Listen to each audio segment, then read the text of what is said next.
Let's turn to Ukraine, an issue that's important to you and your fellow Republican chairman, Michael McCaul, who runs the Foreign Affairs Committee. Congressman McCaul made a comment this week about what he says sounds like Russian propaganda from some conservative media and why it's so difficult to explain to Republican voters why supporting Ukraine is important.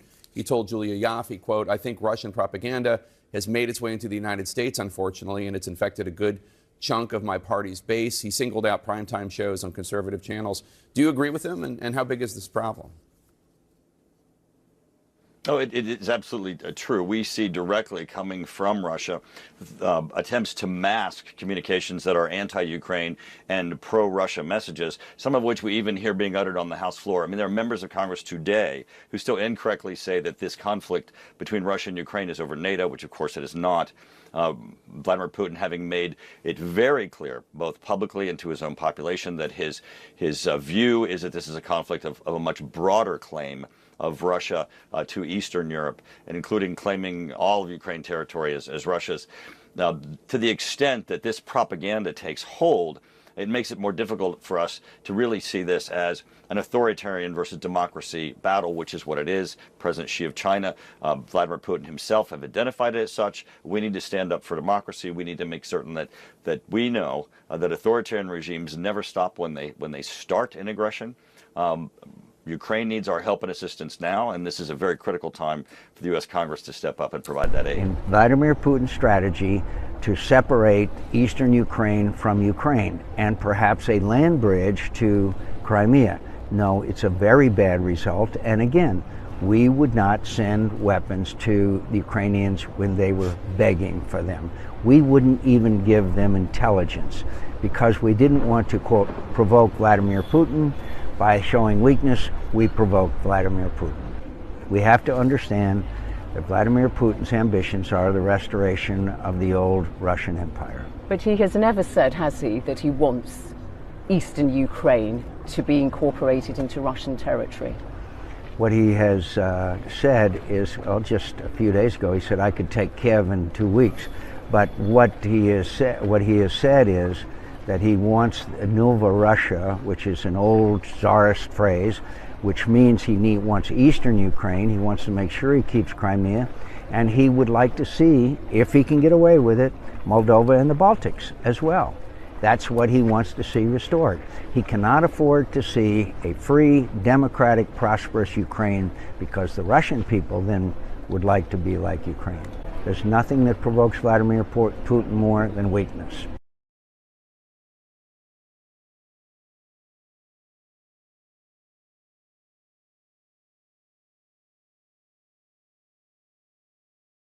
There's nothing that provokes Vladimir Putin more than weakness, and that's absolutely true from everything we've been seeing lately. The weaker the West makes their response to Vladimir Putin and Russia, the more aggressive he gets, and the more he destroys in his path. That seems to be the case overall. The thing is, though, that the Ivana Strodner really put it into perspective. Who has information superiority will win this war. Russia is ahead of us. That's because Russia is not constrained by morals or ethics. They're not constrained by this idea that we need to be fair or balanced or have freedom of speech. They are absolutely not constrained by the things that make the U.S. Constitution and the United States a great country, because in the United States, in theory, we should have the ability to have a variety of political opinions, thoughts, processes, different levels of support for different things. And yet, Vladimir Putin is using our strength and making it our weakness. So let's keep this in mind as we go about today's stuff. Good morning, Lucille. Glad to have you here. Anybody else who happens to be just jumping in, absolutely let me know you're here, and feel free to ask any questions. I'll see if I can get you some answers for them as well. It's all kinds of crazy things are going on over the weekend in Ukraine. I had a long weekend myself. I was busy helping out with the tornado drill and got a little bit too much sun, which you can't see on the camera, but it still meant that I got a little bit too much of the sun stuff here going.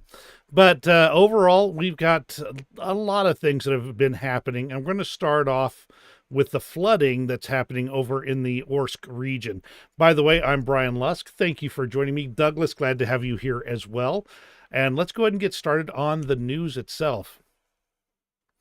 Russia. The authorities have inadvertently flooded tens of thousands of their own residents by releasing a massive amount of water into the reservoir, causing the dam in Orsk to collapse. Now, this has expanded over the last several days. It's now 3 dams that have collapsed, and I believe there's flooding, extensive flooding. We're going to be going through this. From War Translated, he says Putin found the money to finance the war, but he has no money for his citizens. Thus, for 3 days now, the city of Orsk and the Orenburg region as a whole have been flooded due to the collapse of a bad dam on the powerful Ural River. Thousands of houses are underwater, and the situation continues to worsen. There's a lot of aspects during this. Tendar points out that during last winter, Russia was mired by countless bursting gas and water pipes, and this broken dam is yet another episode of the collapsing infrastructure that currently makes up Russia. Russia's crumbling infrastructure is falling apart faster than before, a development which has been predicted, and that's because of 2 main reasons. Number 1, the money's not there for maintenance, and number 2, the corruption was there when the items were built. So let's go ahead and get into this further. This also rendered the local oil refinery inoperable. This really means that, to a certain extent, Russia's infrastructure is actually combating on the side of Ukraine because corruption has rendered it so tremendously fragile in Russia. Lucille, yes, that is a better word, and I do my best to filter out those words as best I can. Orsk residents were not happy with this. In fact, they've started to come out in protest in front of the administration building, yelling, "Putin, help us." And this has gone even farther. These protests have gone even farther than that. In fact, let me just see if I can find some more. I've got some more on those protests, so bear with me a second here.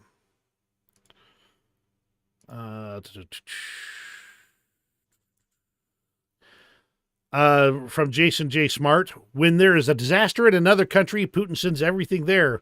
But about our region, are we nobody?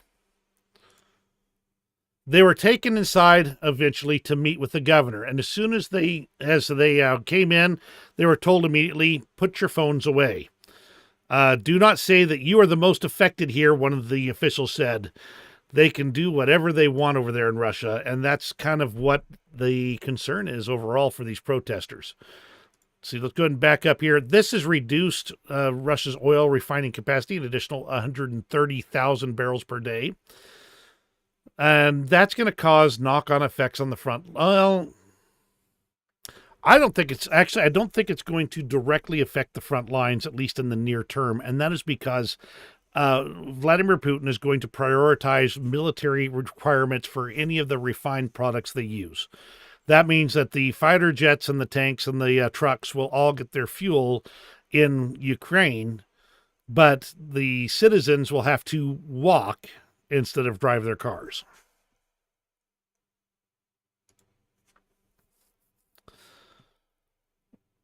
The overall situation is it appears that the Russians managed to release too much water into the local reservoir, which caused the dam to fail. That, of course, cascaded onto the next dam, which also failed. And as I said earlier, a third dam has also failed. The third breach of the dam in Orsk resulted in even more flooding, and this is images from TASS. So these are these are the types of pictures I've not seen myself since seeing the Hurricane Katrina response in New Orleans. houses deeply in water. Now, I'm sure there's plenty of other examples. It's just that's the last time I actually saw them on a regular basis to this level. And this is clearly that these are just bad. These were badly maintained. There was corruption involved, a lot of issues along these lines. In fact, the Russian construction company that built the dam declared that rodents chewed through the dam. And now, of course, Anton Herashchenko stated that there's no word yet whether they were a sabotage group from Ukraine or whether they are part of the Russian Volunteer Corps. So kind of playing with this idea that rodents managed to chew their way through a dam and cause these failures. However, I did see, I might have this later here. Do I have it? Let me just quickly scan through here.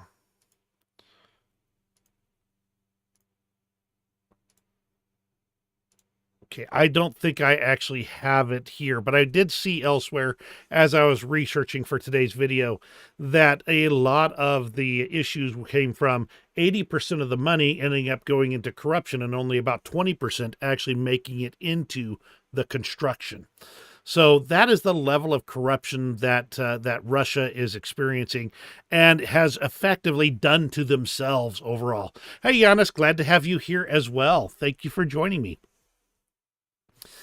According to the locals in Orsk, there's no water at all. Any water that is found and put on the shelves is sold out in minutes, with water prices having jumped 2 to 3 times. And they are worried, of course, because their tap water is dirty and yellow and it's not always available. Yeah, you don't want to be messing with tap water during a flooding situation like this. It's a bad idea. In that same vein, this is a bridge over in the Smolensk region. I've got the sound muted because it's just loud. But this is the collapse of a bridge. The road bridge collapsed onto 4 rail lines beneath it. And this is a bridge that actually allows the transit of goods and equipment from Belarus into Russia and vice versa. So this bridge collapse means that they're effectively partially cut off from Belarus in some ways.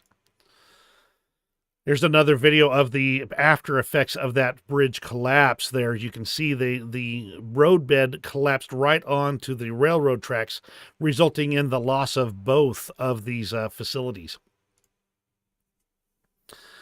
Media reported that 1 person died and 6 more were injured. 4 spans of the bridge fell on the Moscow-Minsk railway line, and the gas pipe that was in the area was also damaged. They believe that this is caused by wear and tear, and that the bridge was literally in extreme disrepair.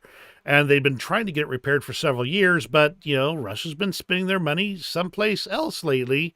And not on building infrastructure, but destroying it, something they've gotten extremely good at, even in Russia itself. It was supposed to be repaired back in 2018, and that is despite 10 million rubles having been spent to repair it. Now, the question is, how many of those rubles managed to make it into the actual construction of the bridge, and how much ended up in somebody's pockets? And that's the real issue overall. Here's as Crimean Wind states, while all this is true, there's still $120 billion for the army. So that's the situation. And I do want to kind of point out that this is a persistent issue, not just for Russia, but for many nations in the West as well. Russia is the one that's made it into this systemic part of their culture. Whereas, at least in the West, in theory, we still are trying to fight that corruption. Instead, Vladimir Putin is trying to encourage it for the right people to have full and complete access to the corruption.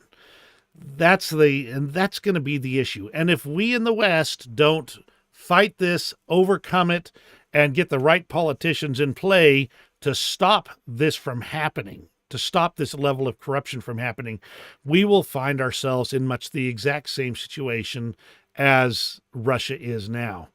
Crumbling infrastructure, a lack of ability to handle it, no real response beyond suck it up and drive on. And that is a continuing and ongoing concern. The next big news that came out of this weekend, the Zaporizhia nuclear power plant, they have reported that 3 of the protective structures of the main reactors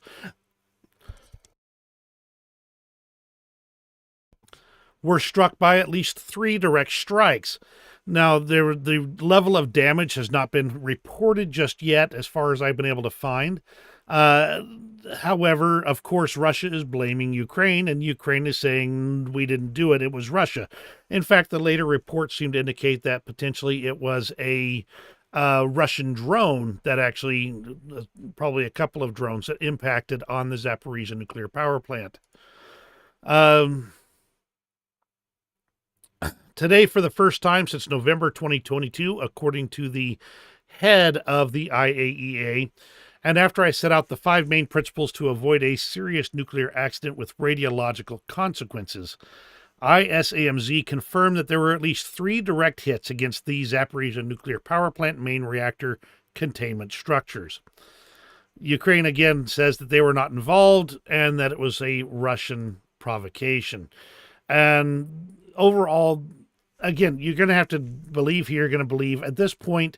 I'm going to state straight up that my biases indicate that it's probably a Russian attempt here, because my gut feel, at least from the information I've been able to acquire and receive, is that they're trying to raise the temperature, raise the cost of Western intervention in Ukraine. And one of those potential costs would be the destruction of the Zaporizhia nuclear power plant, with all of the potential fallout and destruction that could cause. Is it? I'm not sure. And that's why I'm trying to tell you that straight up. The key takeaways, though, is that somebody dropped some drones or other missiles onto Zaporizhia nuclear power plant. And this is a situation that could become catastrophic in a hurry. My best information is that it was Russia that did it at this point. Moving on to the news out of Ukraine. According to President Zelensky, 25 Patriot units and 6 to 8 launchers are necessary to protect the airspace of Ukraine. And this is a situation that could have been avoided if the necessary resources had been put there early in the war, instead of waiting and putting little dribs and drabs in there to try and just prevent Ukraine from falling apart. This should have been done months, if not years ago at this point.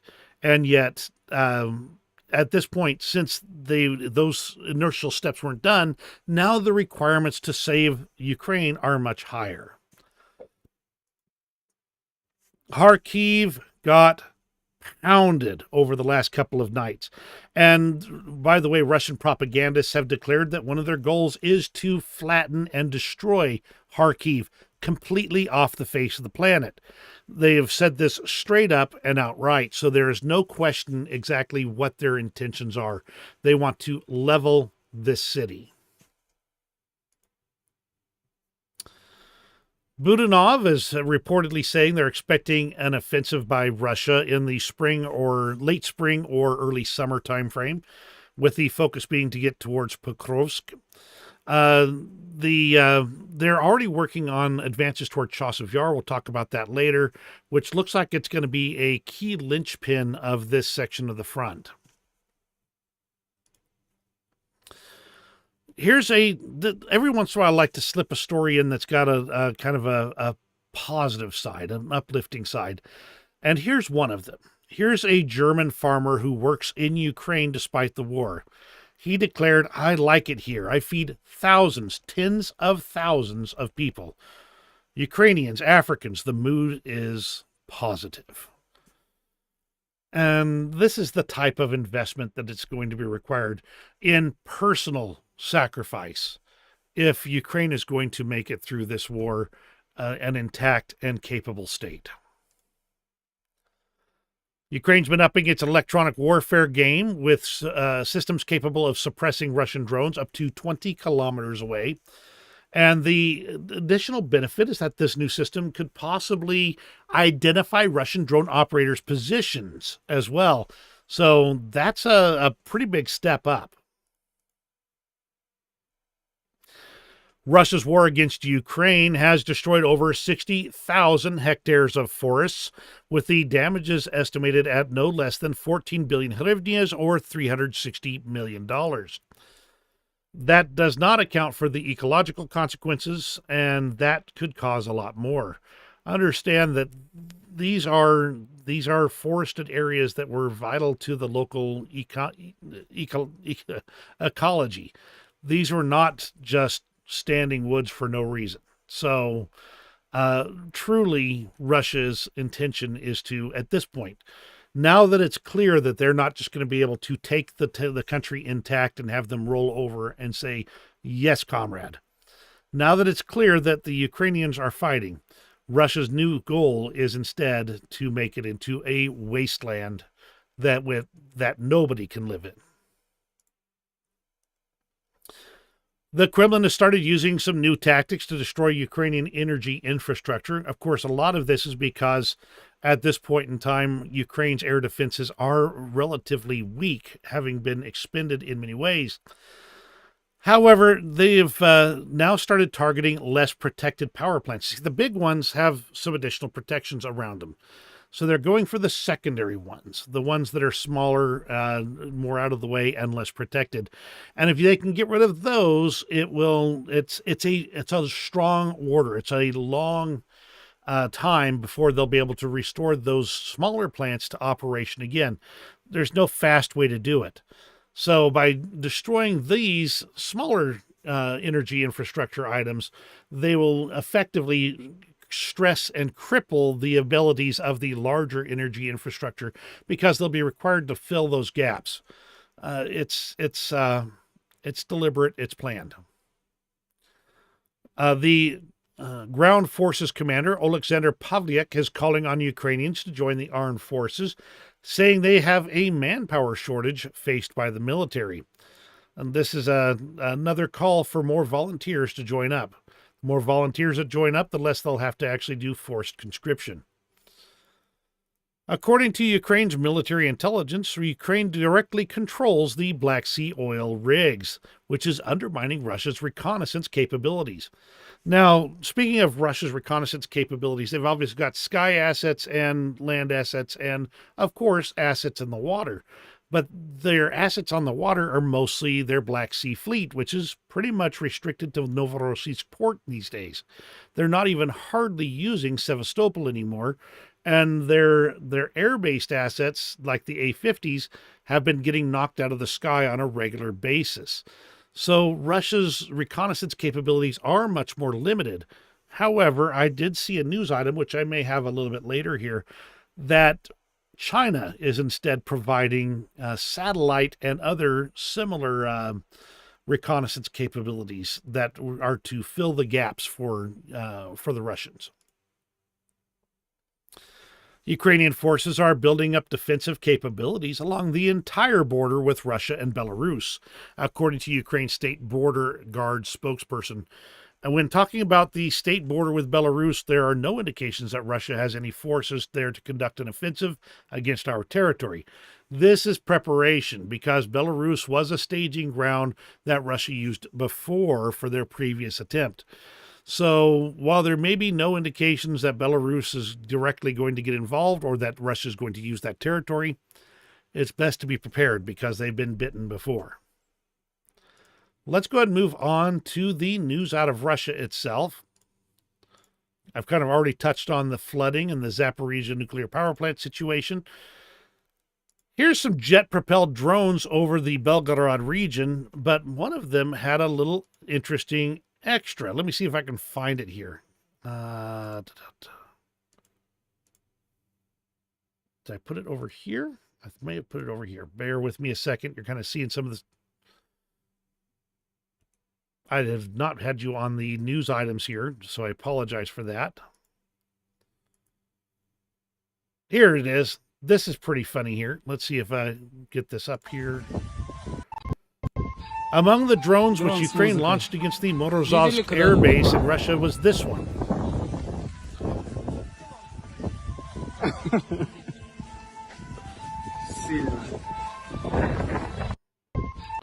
The music was not added in post-production. This was actually a drone that was playing the German drinking song Was wollen wir trinken?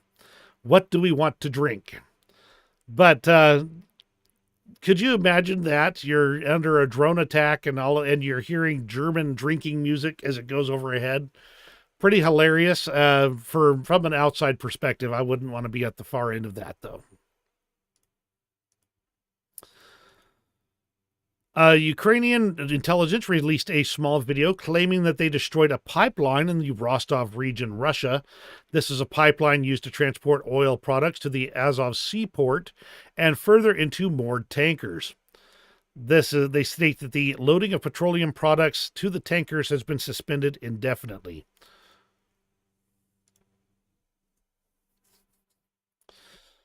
So let's briefly talk about the Crocus City Hall massacre there.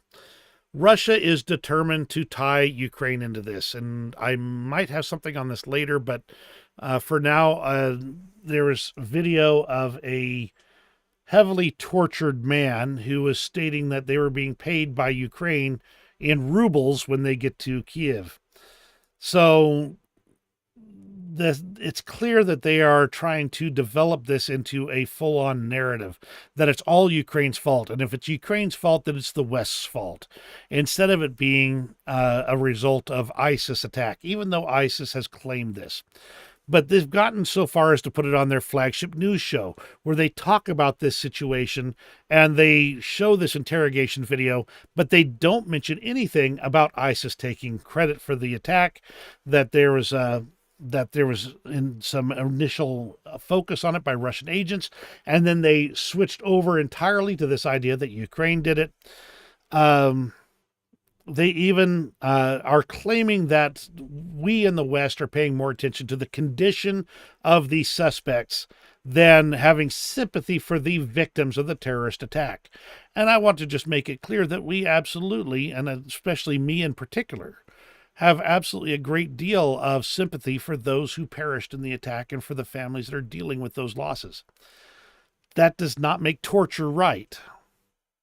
And it also doesn't make the information accurate. Torturing people is a great way to get them to say whatever you want. It is not a great way to get facts out of them.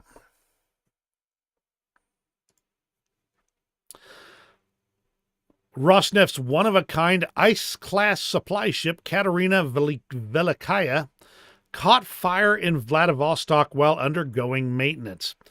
It was built just 3 years ago and was the only ship capable of delivering cargo through the Arctic. So far, no claims of responsibility as far as to why or how the ship got on fire. It could just plain be Russia's build quality on these types of vessels.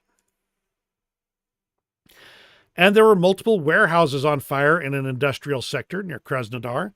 This is not reported as being directly war-related. It's just part of an ongoing pattern I'm seeing of infrastructure collapsing and other attacks being carried out on vital infrastructure in Russia that are to basically fill in the gap for the missing armaments that Ukraine needs.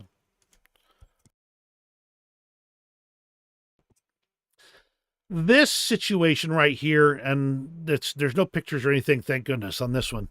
But in Chernogolovka near Moscow, a motorcyclist shot police officers and fled, which caused panic among the leadership of the entire Moscow-based Ministry of Internal Affairs, when they immediately began calling up employees even from their vacations. As Crimean Wind states, Informed Napalm states, this shows how vulnerable the entire Russian police system is, if even one with a weapon causes such chaos. You see, the Russian police are great about arresting Russian college students that don't have any weapons, or unarmed civilians that are marching in the streets and protesting. But as soon as there's a gun involved on the side of the other side, the whole police system starts to fall apart in panic.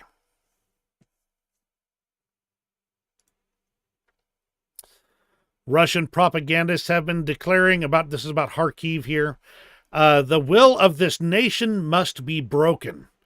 This is going far beyond just this idea that there are Russian citizens that need to be protected over in Donbass. This is far beyond the idea that Crimea was asking to be annexed by Russia. This is now into the area of absolute terrorist destruction. There's just, I can't think of any other way to say it.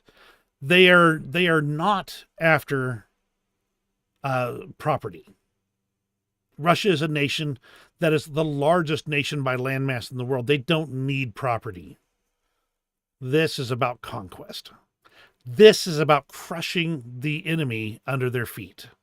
This is about making a political statement that if you go against Russia, there will be nothing left. And if that's the message that successfully gets out there, we will find this world to be a much scarier and dangerous place.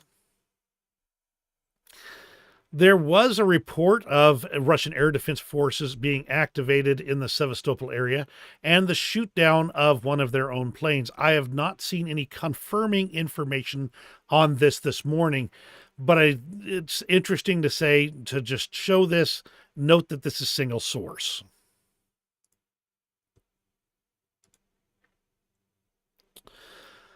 The missiles that are currently being used to attack the Ukrainian energy infrastructure and Ukraine in general are now basically newly manufactured missiles for these large-scale attacks. They don't have much of a stockpile left anymore, so anything they're putting out there is new production. Now, of course, there is North Korea and Iran that are both providing missiles and other attack equipment for Russia overall. And the fact is that this is showing overall, and I hate to say it this way, but it's showing that Russia, China, Iran, and North Korea have created their own alliance now. They're working together on these things.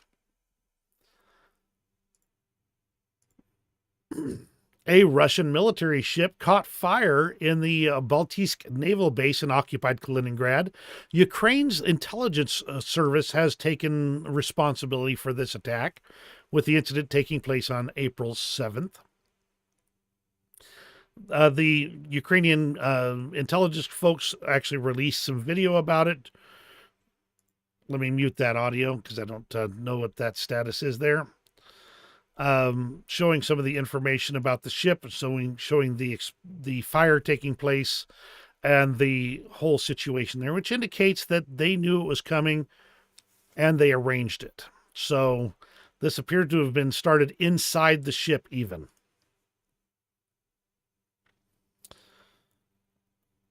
This destroyed its communication and automation equipment completely, and it will take a long time to rebuild, according to the latest reports. This ship was originally part of the Russian Black Sea Fleet, and it was one part of the 41st Brigade of Missile Boats of the Black Sea Fleet, and then became part of the 36th Brigade of Missile Boats of the Russian Baltic Fleet. And now it's now part of the scrap fleet, at least for the current time. So that's yet another warship that was of Russians that was heavily damaged, if not destroyed. This is an ongoing pattern, and it's clear from at least my perspective that Ukraine is able to reach out and touch a lot of Russia's naval equipment. Let's see, I think I've got a couple of graphics along this line, so we'll talk about this right here now. From Jay in Kiev, with Putin today adding Slovakia to his collection, and I'll talk about this in a moment, let's review his progress in paralyzing Europe to his global terror binge. He doesn't need to, as he states, Putin doesn't need to control everyone, just enough to paralyze.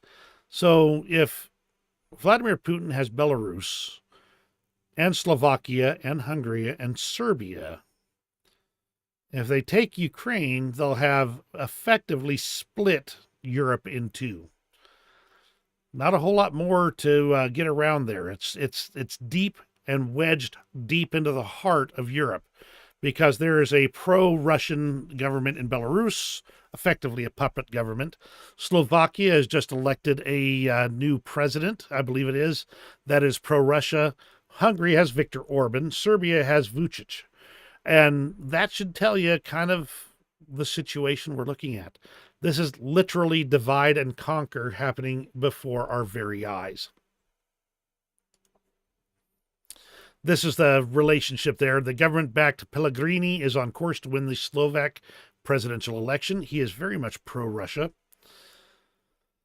The president of Finland stated that the only way we can achieve peace for Ukraine is through the battlefield. The only thing Putin understands is power. We have absolutely no political dialogue with Russia, and I don't think we can, nor should we. This is putting his foot down and saying, no more. This is the end. The only way we're going to stop Russia's deliberate aggression, their expansionist nature, is to knock them back with force of arms, because they don't respond to force of diplomacy at all. All they do, if they can get a little diplomatic win, is they use that to rearm and come back. Giannis of Avalon states, Russia, the only modern nation to lose multiple complete fleets. That is so true. Thank you.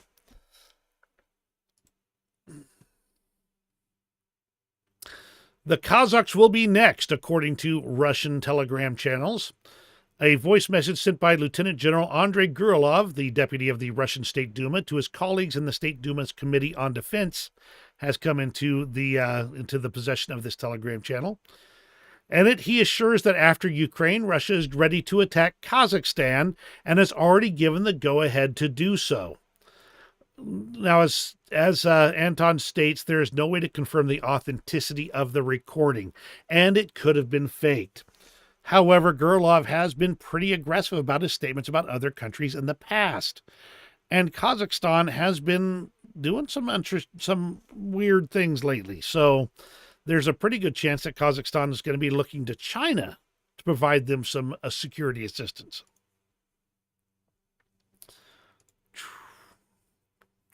Estonia has gotten in on the Czech Republic's game of finding artillery shells, and they state they have found another 1 million 155 millimeter and 152 millimeter shells and rockets for Ukraine. And if we combine these 1 million shells with the Czechs' potential purchases, our buying capabilities, and also the British, who are reportedly organizing their own ammo for Ukraine initiative, I dare say that it would be possible to send Ukraine 2 to 2.5 million shells this year, if the funding were available. So Estonia is asking for funding for yet another million shells for Ukraine. Lithuania made an interesting, I'd even say tempting, offer to Ukraine. They state that their old thermal power plants, which are out of service, could be dismantled and sent over to Ukraine, either as parts for their existing thermal power plants or as effectively entire plant replacements. These are power plants that I believe, going from memory here, I believe these plants were pulled offline for basically green energy purposes. They were not taken offline because of any mechanical failure in that regard. So these could be intact plants that just need to be effectively dismantled and then rebuilt over in Ukraine.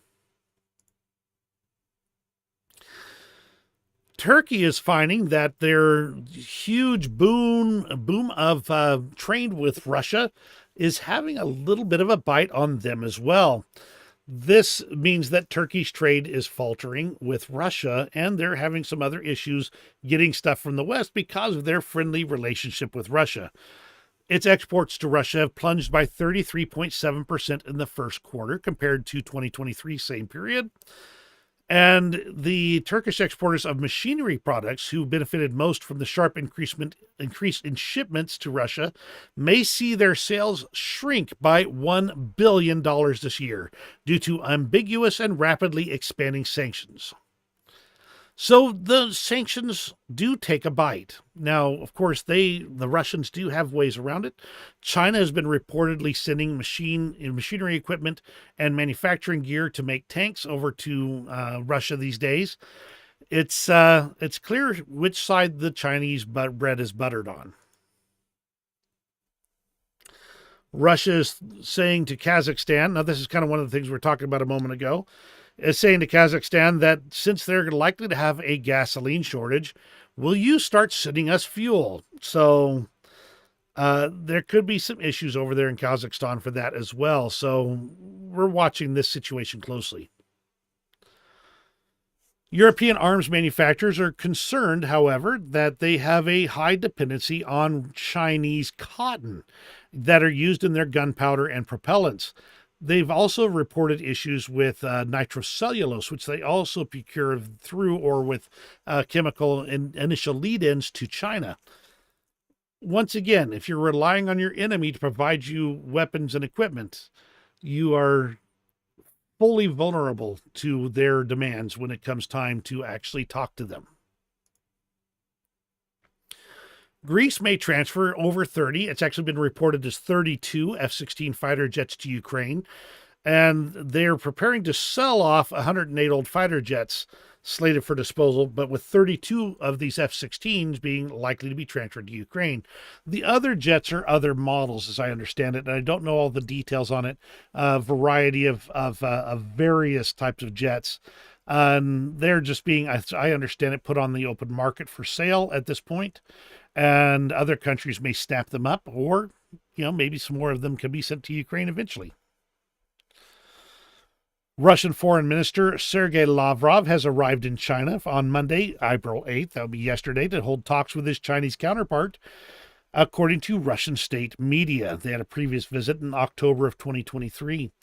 It's pretty darn clear that China is Russia's biggest partner. If anything, I would state that at this point it is more that Russia has become China's vassal state. So that's something to be watching there, and I don't think Russia ever thought it would come to that. Denmark has announced $5.8 million in aid for Ukraine's energy infrastructure. This is during the Danish energy minister's visit to Kiev. Over in Vilnius, Lithuania, the Russian embassy was attacked with Molotov cocktails thrown by unknown assailants 2 nights in a row. I don't think the Russians are very popular in Lithuania.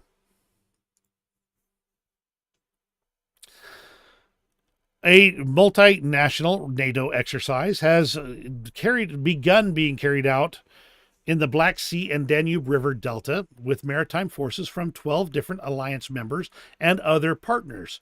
That began on April 8th, according to Romanian media. I'm watching for more information on exactly what's going on here, and it sounds like it's a pretty wide, pretty large exercise. Some nations are providing just a few officers, and others are providing fleet-level units. Something to keep an eye on. The timing is interesting. Going back to kind of the intro today, where Russia has been putting disinformation into the U.S. information sphere, Russia has been using trolls to undermine U.S. support for Ukraine. And some of these people, well, some of them are my friends. And they don't realize what they're doing. The trolls, of course, feed the information space with all that information. They pick it up from what they believe to be trustworthy sources. And the end result is to undermine U.S. support for Ukraine. And while I have managed to, at this point in time, not lose any friendships over it, there have been some pretty close calls. There's these trolls are setting up the situation where people believe that they are the ones that see. And everybody else is just a blind stooge. And it plays into their ego, not to their intelligence. Makes them feel smart, makes them feel special. And that's what these trolls do. And then once somebody believes that they're the smart one because they believe this thing, and they see what nobody else is seeing, they go all in on that belief. Interesting circumstance happened. I believe this was yesterday. You may be familiar with the guards at Buckingham Palace. Well, yesterday they had a changing of the guard. French troops, French, obviously, they're not special forces. They're the shiny soldiers, for lack of a better way to say it. They're drill and ceremony troops. There we go. Took over the guard at Buckingham Palace, showing that these two nations are now working together side by side, hand in hand. They trust each other. The Entente Cordiale laid the foundations of a partnership that unites us in defense of our people and our values. The UK and France have never been stronger and together as allies, partners, and friends. We will continue to tackle the challenges of a more dangerous world. This is the 120th anniversary of that alliance. Understand that for hundreds upon hundreds of years, France and Britain were at each other's throats. In fact, half the reason that France supported the U.S. Revolution from British rule was just to put the wind up the Brits. They really didn't care per se. I mean, they had some investment in the North American continent. But truthfully, when you really start looking at what they said, they pretty much did it because, if nothing else, it really annoyed the Brits that the Americans were rising up against them. And now the two nations are tied together in ways, in an alliance that strengthens both nations. This is a situation where 1 + 1 does not equal 2, it equals 3 or even 4. Because working together, they are far more powerful than either one of them alone could accomplish. And even the two of them, as if you took their powers as individual nations, could not do in ways that working together, they can do far more now. This is the power of alliances. And this is what the kind of exciting things are happening in the world. This is one of those positive things that happens. And I'm just going to state, could you even imagine the idea of having French or British troops guarding the White House for a day? I don't think it would happen. And yet that's what these two nations, these two friends, who've been through World War I and World War II together, who've been fighting at each other's side for a long time. That's what these two nations have done. The UK has announced the launch of their new integrated procurement model, which is changing the way they acquire military equipment for their armed forces.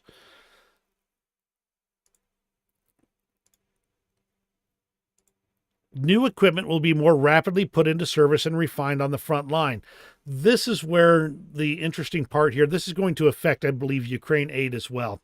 And that's because instead of having to go through the entire testing process and all that type of stuff at the rear area, they put it up front. They put it into actual use, not in places that would reduce their capabilities, but in places that would enhance it.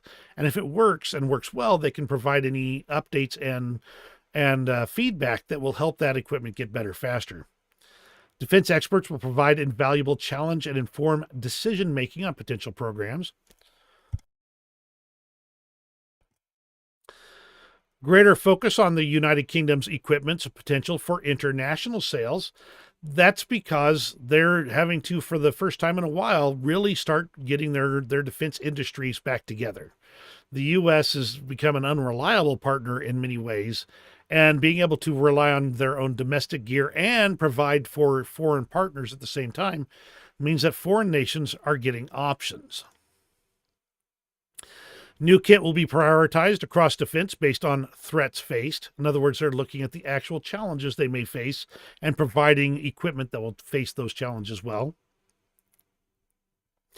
And finally, industry partners engaged earlier to drive innovative technologies. This is where the rubber really meets the road here.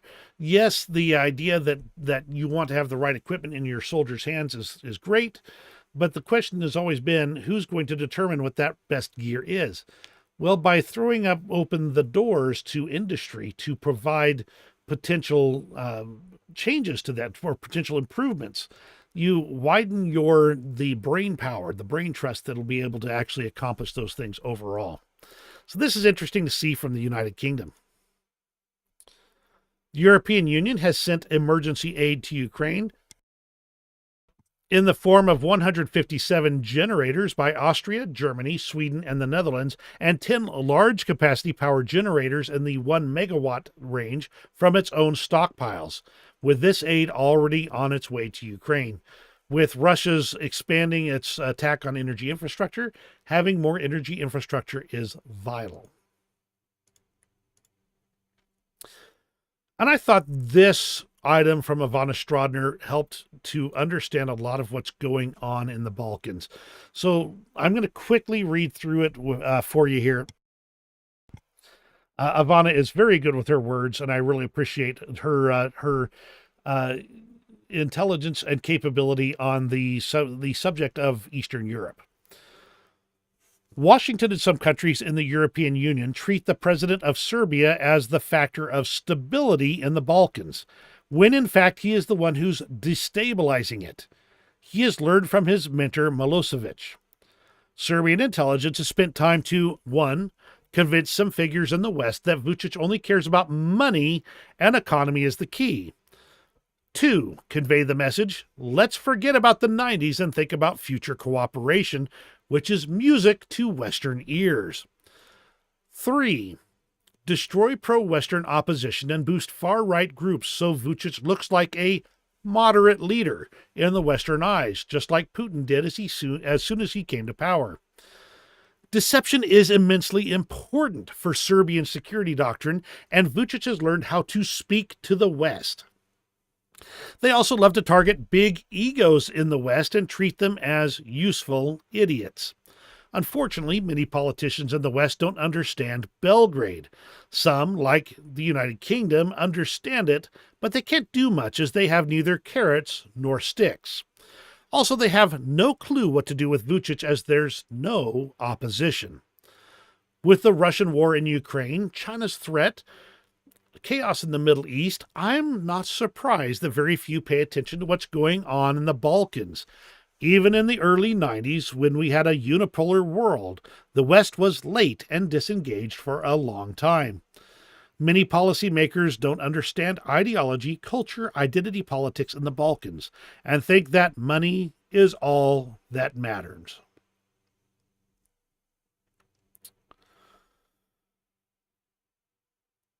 That's a fundamental problem for us.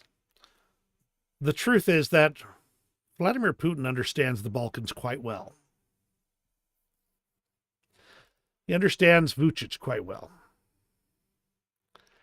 And if we don't pick it up and figure it out now, we're going to find ourselves smack in the middle of World War III before we can shake so much as a nuclear missile at it.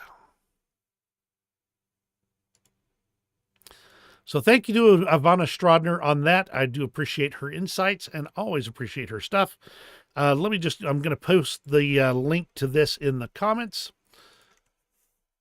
If you want to look, there's at the bottom there a link to an article for the Chicago Tribune, and I think it would be a good read for you if you have the time.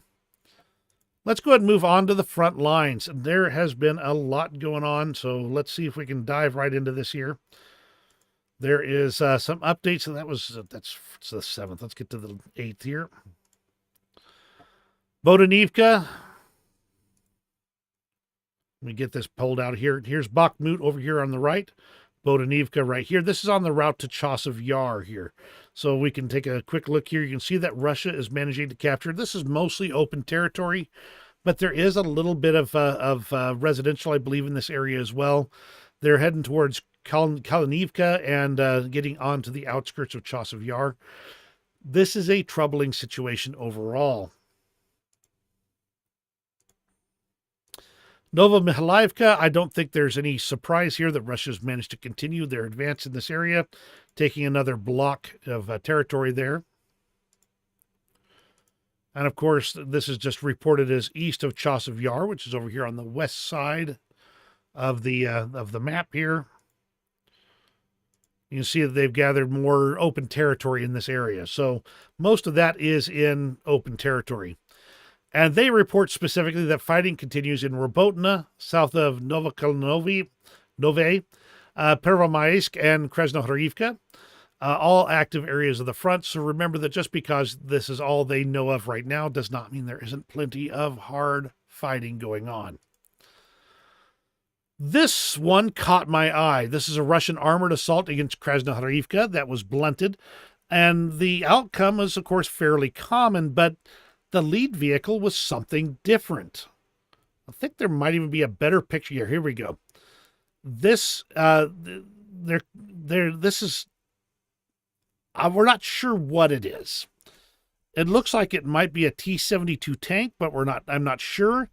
Covered with effectively an anti-drone shield, which makes it little more than a casemate, where it's as in a vehicle with its gun pointed just forward, no turret to move it around.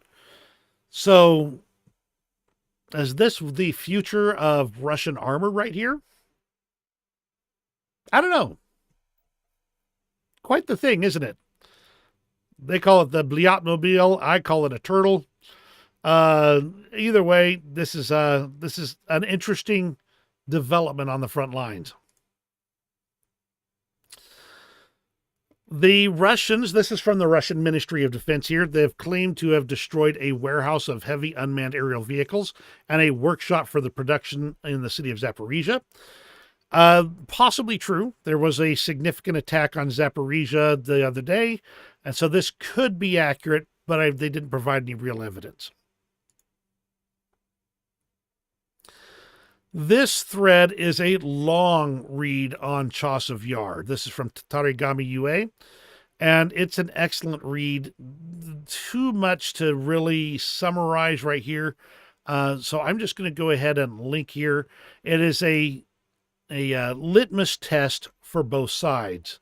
Losing control of this would be a dire results for Ukraine. But failure to capture Chasiv Yar on time would raise doubts about Russia's ability to seize Donbass. A lot of implications here. For one thing, this has been a major defensive position for a long time, particularly compared to Bakhmut. It is a high spot. You can see the terrain map here shows that this is a much higher elevation, the territory around it.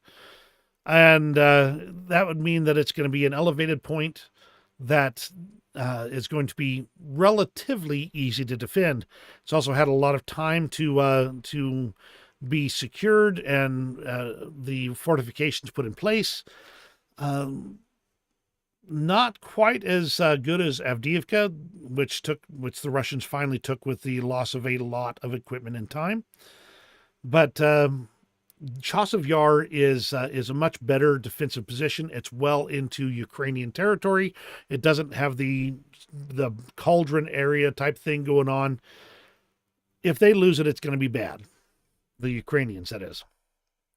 In addition, it has multiple bridges over the water channel between Chasiv Yar and Bakhmut, creating a natural defensive barrier. This is a very defensible town and position. This is overall just going to be an interesting litmus test, as they said. Other advances that have shown up in the last day or so, Toninke and Pervomaisk shows the Russians taking control of the area north of Pervomaisk. Outside of Avdiivka, there's geolocated footage confirming that Russian advances toward Novokalyanove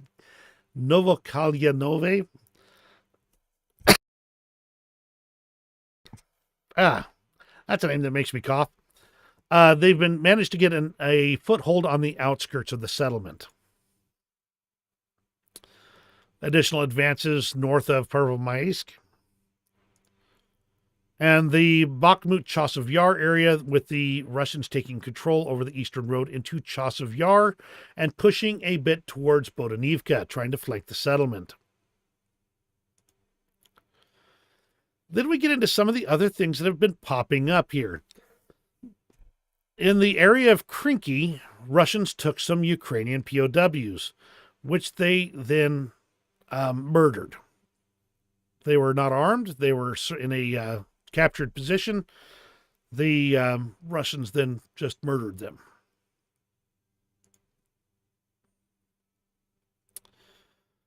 Over in Terny, this was an interesting one for me here. Ukrainian warriors Tinner and Baydar are showing off their Russian trophy T-72B3, which was captured in the Terny direction. This is where they actually repelled an attack by the Russian forces.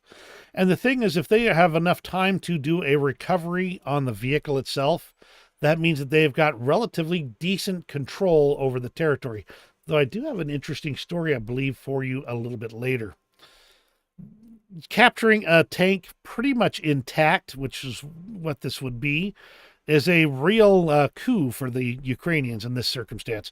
And again, shows that Russia is having some trouble actually maintaining control of those territories. The Russian Volunteer Corps has announced that they have completed their hot or combat phase of their raids into Belgorod, and they're calling it good for a little while for now. On the other hand, here's a situation that is bad news for Ukraine. This is near Chasiv Yar. 2 Russian Su-25s providing close air support pretty much freely and uncontested. This indicates that Ukraine does not have enough air defense systems, fighter jets, or manpads in this area to stop Russian aircraft from effectively having free reign over the area. It's clear they have effectively air superiority in this sector. And that's kind of the situation on the front lines. And a whole lot of stuff that's going on, and I've kind of shotgunned a lot at you. Absolutely ask questions if you have them. I will be happy to go back and review any of the items for you. So please just pipe up and let me know. If you have any, go ahead and start typing them in. I've got some stuff in the extra section that you might find interesting. This is the story of that T-72 tank, or the Tsar EW tank that we just mentioned a little bit ago. Russian force, and I'm going to go through this one because it's an absolutely fascinating story. So this is from Australia Intel. Russian forces deployed a tank specifically modified to provide electronic warfare cover for their mechanized group. In what will be remembered as one of the most dangerous missions of the war, Ukrainian soldiers stepped in and managed to recover it. The full story. Having neutralized 4 drones during the initial assault, a weak spot was identified, and the vehicle ended up receiving substantial damage from a Ukrainian FPV drone. Simultaneously, wire became tangled in its tracks, causing it to collide with the Russian BMP in its vicinity. With the vehicle now immobilized, the enemy crew was forced to abandon it. Having been identified as a high-value asset by local commanders, a group of heroes from the Azov Brigade was tasked with recovering it. Working solely at night to avoid detection by enemy reconnaissance, the Azovites were faced with an impossible task. They had to conduct field repairs to bring the vehicle into working order a mere 400 meters from Russian positions.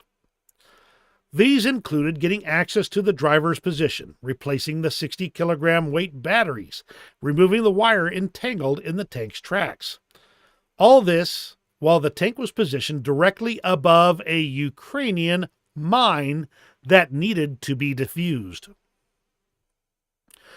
To conduct these repairs, the team had to shuttle back and forth between the nearest Ukrainian positions, carrying all the necessary equipment while maintaining a low profile. All this while Russian reconnaissance drones constantly buzzed overhead. During this time, there was an instance where the local Russian golf club even attempted to pay a visit, riding on the infamous Chinese golf carts with the intention of reaching the vehicle. Luckily for the Azovites, the threat was quickly spotted and neutralized by drones. Having done the impossible by completing the repairs undetected, handling the mine situation, unlocking the hatch, starting the engine, and setting course for the Ukrainian positions to the west, the tank fell into a crater formed by a Russian airstrike a few days earlier, causing the driver mechanic to temporarily lose consciousness. Fortunately, he managed to come to his senses and was able to successfully complete the mission. This tank turned out to be a 2022 T-72B3M equipped with a 1PN96 MTO2 thermal sight. For their heroism and bravery, all guys who participated in this operation are expected to receive decorations and awards by the Ukrainian state. Special thanks to Astraea Intel. This is a great summation of the story, and I am absolutely, this will make a fascinating movie someday. I mean, 400 meters from enemy forces, recovering an enemy tank, repairing it under their noses, and driving it back safely to Ukrainian lines. Quite the story. This is Alexander Demidenko. He helped Ukrainian refugees return to Ukraine. However, he was in fact a Russian citizen. He died in a Belgorod prison on April 5th, and he was kidnapped back in October 2023 by masked Russians as he brought a stretcher for a Ukrainian near the border in Belgorod. This is what heroism looks like. He wasn't picking up a rifle. He wasn't charging a position. He was charging a wounded man with a stretcher, and he was captured in the action. He was a Russian. And Russia doesn't truck with that. So, honor to Alexander there. This one, I have got to share this. Pop this over here. And let's see, what's it look like if I do that? Okay, yeah, it should be pretty good. Let's go ahead and start this video from scratch. This is a Russian, this is over in the occupied sections of, I believe it's Kherson region. This is a fueling station. I believe it's just a regular commercial fueling station. But you can see the Z on the hood of the vehicle there. You can see a precision HIMARS strike on this facility while multiple Russian vehicles were there fueling. Quite the great timing on the part of the Ukrainian forces and an effective strike on a fueling station loaded chock full of Russian troops. I have seen some additional videos of the aftermath of this explosion. I am not going to be sharing those because they're a bit more gruesome than this. But quite the impressive shot by a HIMARS system.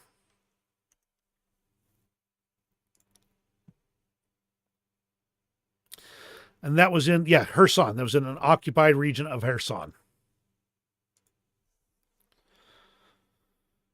Okay, I already talked about that earlier. That's the music playing drone. And in the sense of, what are they fighting for?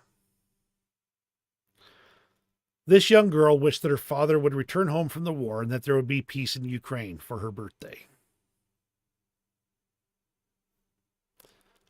I'll let that stand for itself.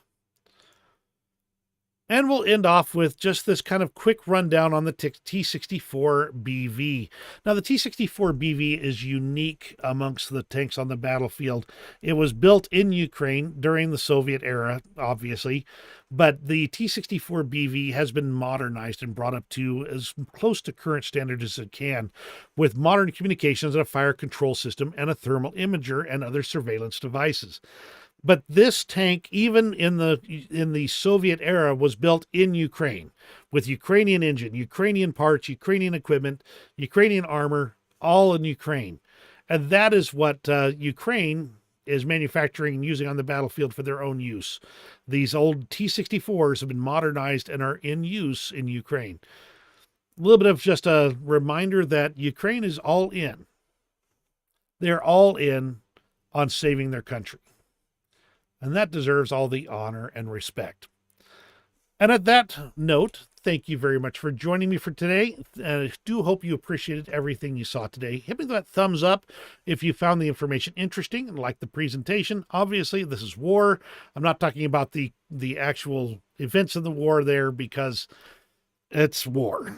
And that's troubling no matter how you look at it. But with any luck, this war will end soon. The aid will arrive. The artillery shells will arrive. The air defense will arrive.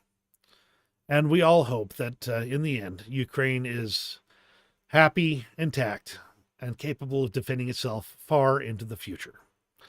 And that's everything for today. Again, you have a great rest of your day. Thank you, Paul. Thank you, Douglas. I appreciate you guys being here. You have a great rest of your day, and we'll see you on the next video.